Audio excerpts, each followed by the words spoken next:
Out of every single Pokemon type that exists, Bug type is the worst type. Now, before you go ahead and get your pitchforks and start rallying around my house to burn it down, these are not my words. According to the 2016 Pokemon World Champion and Pokemon content creator Wolfie VGC, Bug is, in my opinion, objectively the worst type in the game, and the type I ranked lowest in my typing tier list.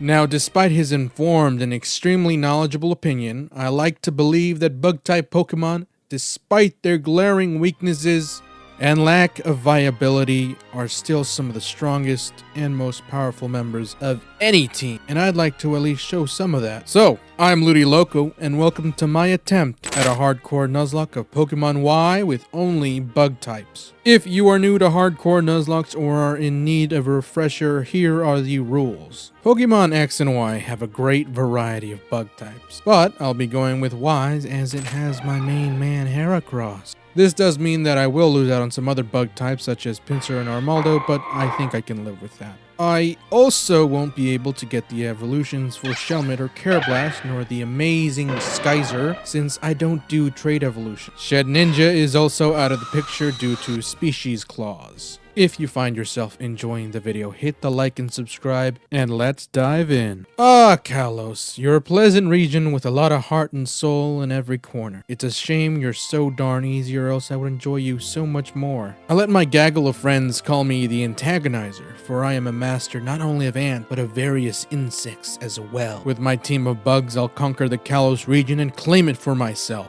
Of course, before doing so, I must choose Chespin, who will spend eternity in a digitized form. This way, by choosing Chespin, Serana picks Fennekin, who no doubt will be the dastardly hero attempting to subvert our nefarious plans. We defeat Shauna with ease and make it back home to give our dear mother a letter. A love letter. Lovely handwriting. Mom, chill.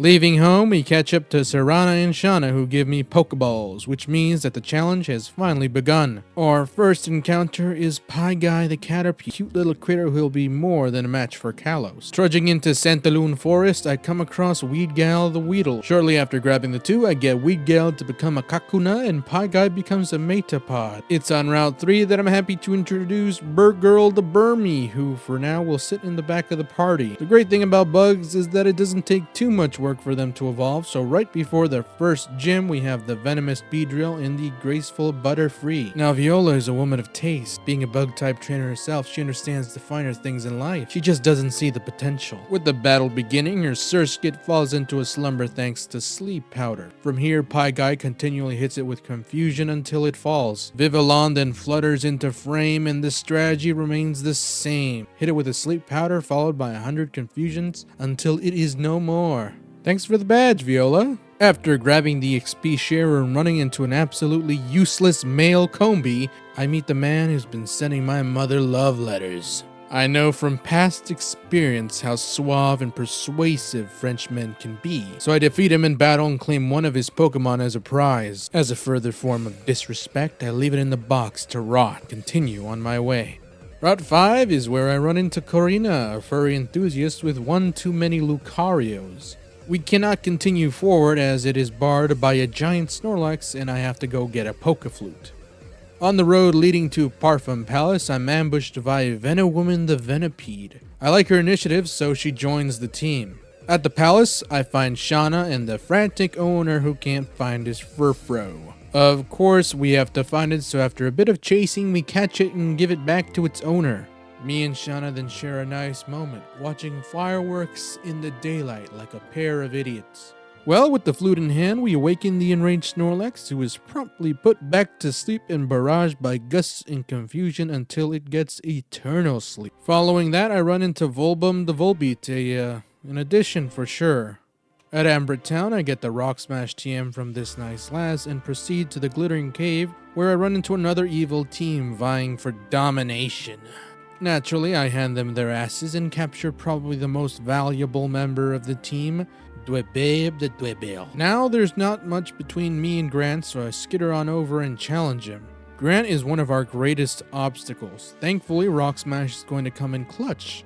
The first Rock Smash does well over half on Amora, but then a Thunder Wave cripples us, but Weedgale fights through it to take out Amora after taking an Aura Beam. Tyrant then waddles onto the battlefield and misses a rock tomb, giving Weedgal one more turn to get a pitiful rock smash in. The next rock tomb then buries Weedgal. Pie comes in to avenge her fall and hits a sleep powder. Gotta love those compound eyes.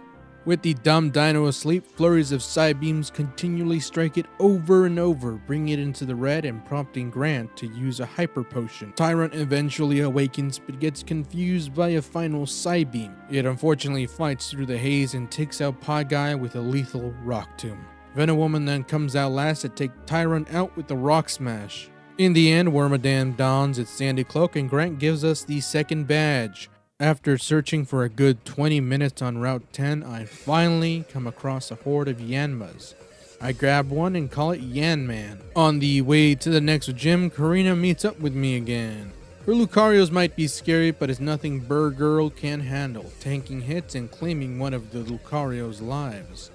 Korrina's second Lucario likes to set up sword dances, so I switch into Venowoman to hit with a couple rock smashes until it too goes down. Whirlipede then becomes a Scolipede on the road, and once in Chalor City, I snatched a poison jab and Digtiums from the Pokemart. Before facing Korrina, I gotta deal with Serena. Scolipede absolutely tramples Serana's team, taking bug bites out of Meowstic and burrowing beneath the ground to break Braixen. Her last Pokemon is Absol, and this edgy doggo takes a single bug bite to be taken down. Shortly after that, and beating all the roller rink nerds, Korrina's time has come. Bird Girl leads the charge, taking a fake out right out the bat from Mienfoo. A Psybeam from Bird Girl gets Mienfoo into the yellow and confuses it, but the following double slap hits and, hey, that the move is called double slap, but it hit 5 times. The next Psybeam takes Mienfoo out and Machoke struts in.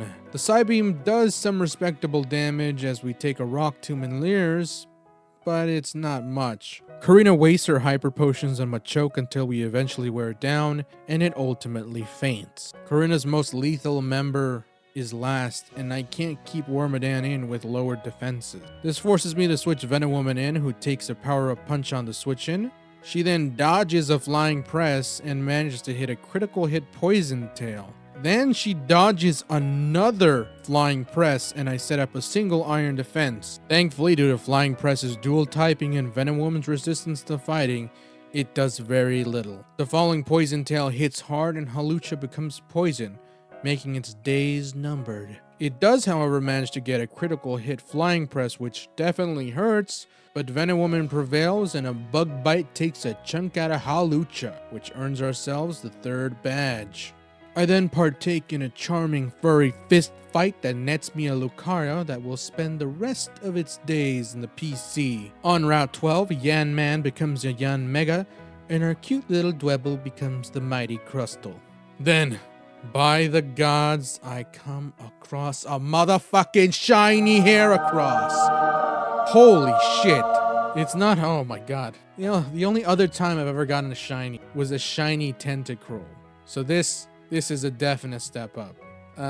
And hot pink is a pretty good color if I say so myself. Plus, is fucking adamant. It's almost perfect. It unfortunately doesn't have guts, but a shiny is a shiny. With our hot pink overlord Heradude now in the party, we take on Serana in front of the 4th gym. Heradude takes out Meowstic with a barrage of pen missiles, and then Bird Girl hits the Braixen with a rock tomb followed by a dig, and Serana's final poke is, well, of course, Absol. And Venowoman tops up with a couple bites sticking out of that dark dog. We then get to challenge Ramos, who is, as you might have guessed, easy. We rampage through the gym with the fabulous Heradude soloing the gym, and then get to Ramos.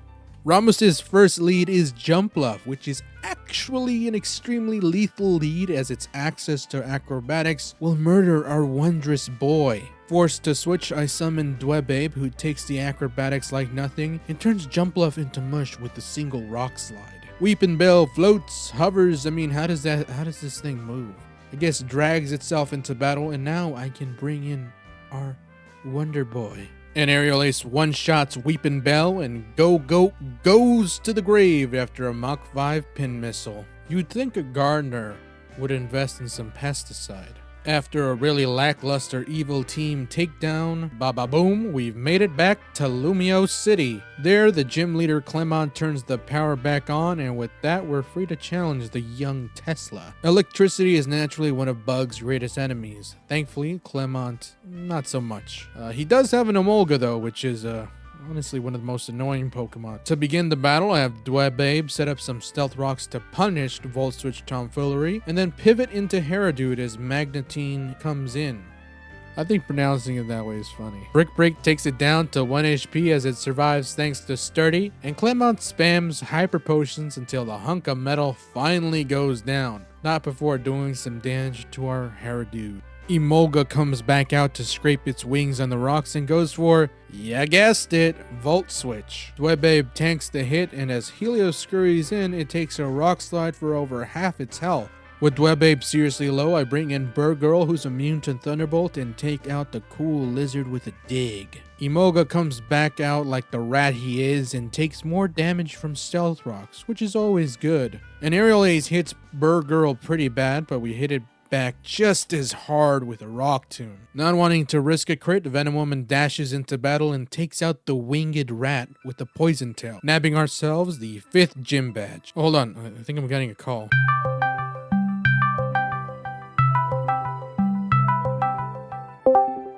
Antagonizer, so good to see you. I just wanted to call to let you know that I'm keeping your wonderful mother company. No need to hurry home. Complete that Pokedex like I told you. Au revoir. This man goes too far. Next up is the fight that I always forget to heal up for.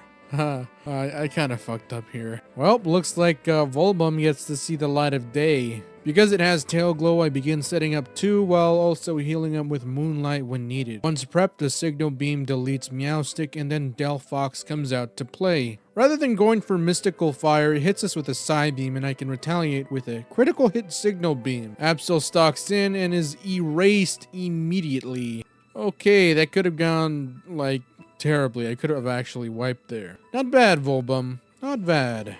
On Route 16, I come across the useless Scorpina the Scorpy. Yay.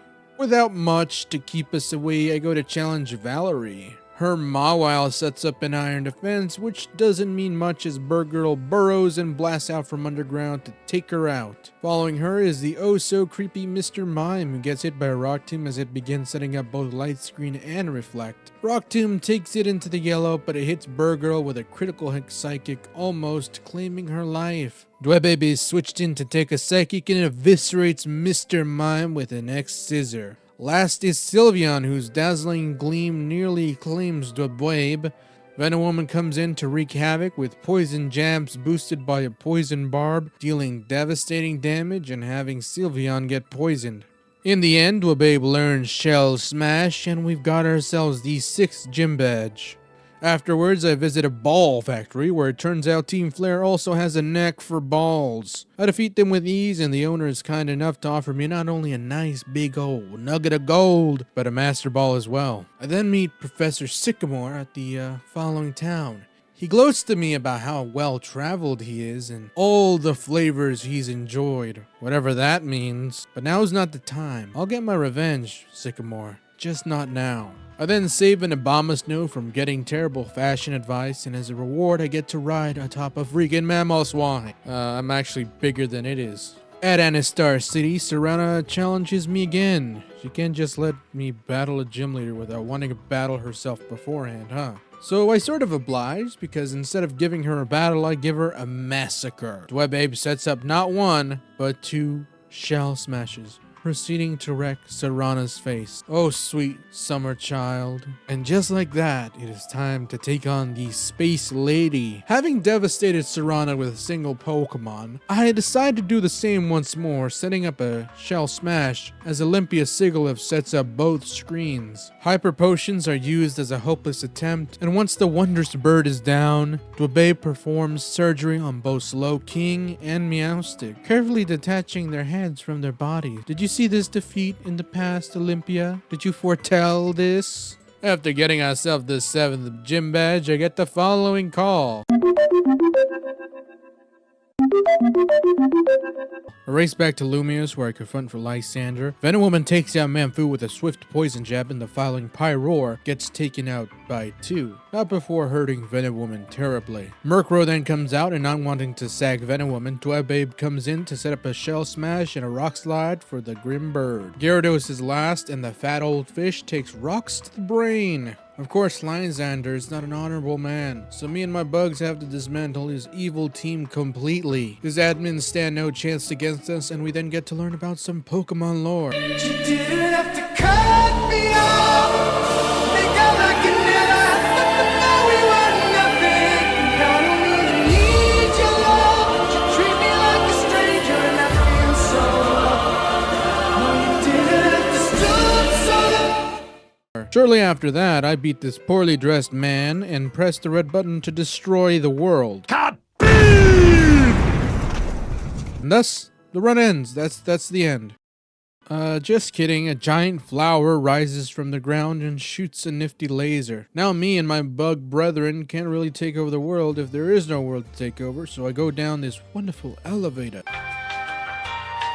And of course, Lysandre wants payback. His team hasn't changed much. Manfu is now a Mienshou, but it's all the same to Empress Dwebabe. It does a Swords Dance as I go for a Shell Smash. High Jump Kick hits hard, but that sturdy keeps us at 1 HP, which is all we need. From here, we naturally sweep with 3 Rock Slides, slamming all of Lysandre's Pokemon. We then make our way down the underground lair, taking down any Team Flare grunts and so-called admins. We then witness the egg. It hatches, giving birth to a giant bird in the shape of a Y. Catch it with a Master Ball, and Lysandre, now really outraged, challenges us one final time. Dwebabe gets a Shell Smash in as High Jump Kick gets us to half. A critical hit X Scissor takes care of Mienshou, and Rock Slides batter Honchkrow and Pyroar. Last is Gyarados, and after an Intimidate, I don't want to risk it. I switch into Venowoman as it megas up, and the Aqua Tail hits for over half, forcing me to switch into Yanman, who then also takes a hit and U-turns into the one man, the one hero who can make a difference. Haradude the Fabulous. Close combat clobbers the Mega Gyarados, and with that, Lysandre is defeated. But all is not well as Sycamore FaceTimes me.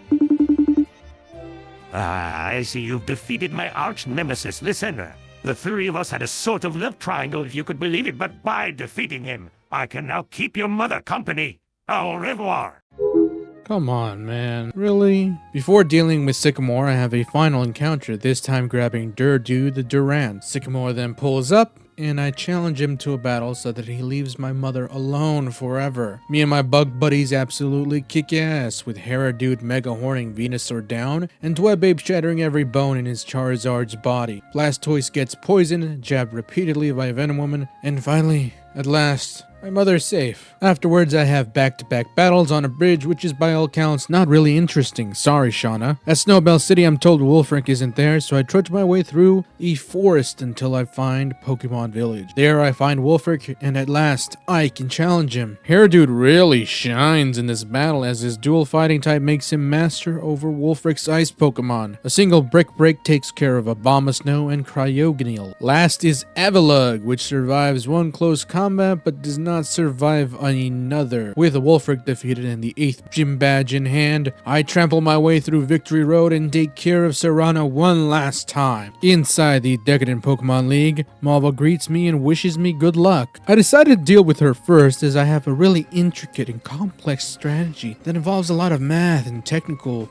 skills. As you might have guessed, Dwebabe sets up a single Shell Smash and then dominates every one of Malva's Pokemon with a single Rock Slide. I decide our next opponent is gonna be the Gilf Drasna, as without any ice or dragon type moves on our team, things require a bit more of a delicate touch. Drasna's Jokalge gets rocked by a soft sand boosted dig from Burgirl, cutting its life short. Noivern glides into battle, and I really only have one move that can do some: Rock Tomb. It's a tad risky as an Air Slash nearly slices Burgirl in half, but she holds on with a hit and Noivern's speed is lowered. I then pivot into Dwebabe, who tanks a Dragon Pulse and then returns Noivern to its nest with a Rock Slide. Altaria gracefully flutters into battle next, and after an eternity, Yanman actually sees some use now that he's learned some actual moves. Equipped with our King's Rock and the flinch chances from Air Slash. He flinches Altaria not once, but twice, getting a crit on the third and final Air Slash to take it out. Druddigan is Draznet's final Pokemon, and he too cannot fight against the power of a fully realized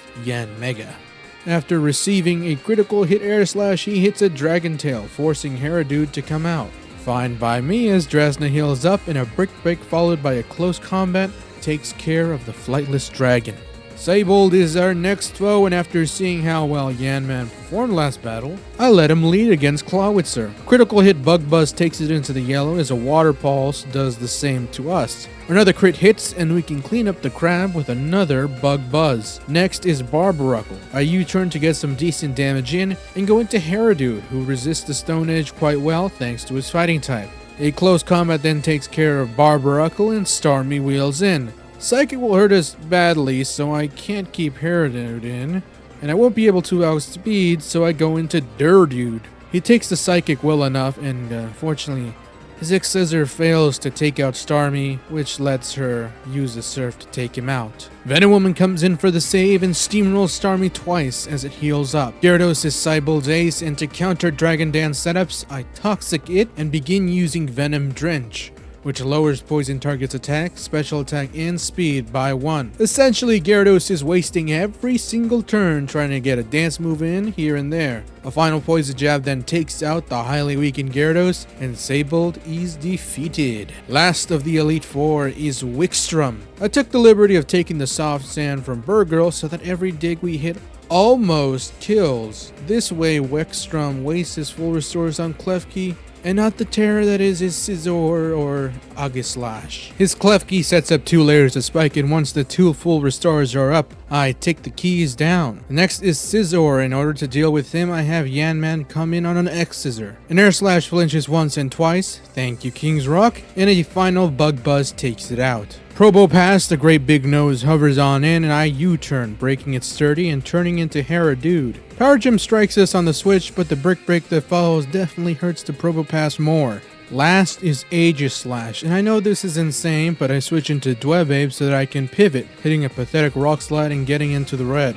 From here I switch into Venowoman, who takes the hits decently enough. Nothing she has, however, will hurt him enough, so I switch once again, going into Yanman. Yanman then proceeds to earn an eternal spot in my heart as an Air Slash flinches Aegislash once, and a follow-up critical hit takes it out, giving us the win. Now all that's left is Diantha. I've never lost to her before, and this is definitely not the run where I start losing. So, Dwebbe, being the absolute monster that she is, gets 2 Shell Smashes in on Hawlucha and proceeds to Rock Slide it to death. Tarantum follows up, but a lucky flinch from Rock Slide strikes, and I can take it out safely. Goodra, being a great goof, plumps onto the battlefield, where an X-Scissor promptly removes it. Aurorus, being a big dumb dinosaur with a terrible typing, suffers the same fate. And Gourgeist? Really? I mean, come on, Diantha. Last is Gardevoir, and I feel a pin in my stomach as it traces sturdy from Dwebabe. Thankfully, because it Mega Evolves, it gains Pixelate as its ability, allowing Dwebabe to erase her from existence without issue. And with that, me and my team of bugs are the kings of Kalos. I could show the fight with the tall man, but it's really honestly boring and more of the same. Well, there you have it, folks. Despite bugs as a type always being looked down upon and given the moniker of the worst type, we managed it and completed a run without too many casualties. I mean, it's very difficult to argue to a man who's won a Pokemon World Championship, and competitively, bug types are really not the best, but if you're using it in a run, they have their uses, and I enjoyed my time with them. So, thank you for checking this video out. I enjoyed every second of this run in making the video. If I managed to make you laugh or brought some joy to your day with this video, be sure to hit the like, subscribe, and I'll be seeing you next time. Adios.